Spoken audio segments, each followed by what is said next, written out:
નમસ્કાર, આપ જોઈ રહ્યા છો નેશન પ્લસ ન્યૂઝ. હું છું આપની સાથે હેતલ ભગત. હાલોલ શહેરના ઓડફળિયા વિસ્તારમાં અચાનક આગ લાગવાની ઘટના સામે આવી છે, જેમાં પ્રાથમિક માહિતી મુજબ રહેણાંક મકાનમાં શોર્ટ સર્કિટના કારણે આગ ફાટી નીકળી હતી. હાલોલના ઓડફળિયા વિસ્તારમાં અચાનક આગ લાગવાની ઘટના પ્રકાશમાં આવી છે.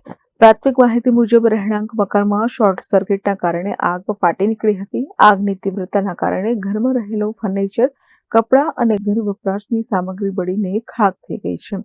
આગ લાગતા આસપાસના રહીશો ભયભીત થઈ ઘટના સ્થળે દોડી આવ્યા હતા. ત્યારે આ ઘટનાની જાણ થતાં જ હાલોલ ફાયર બ્રિગેડની ટીમ તાત્કાલિક સ્થળ પર પહોંચી અને ભારે જહેમત બાદ આગ પર કાબુ મેળવી લીધો હતો. સદનસીબે આ ઘટનામાં કોઈ જાનહાનિ થવા પામી નથી.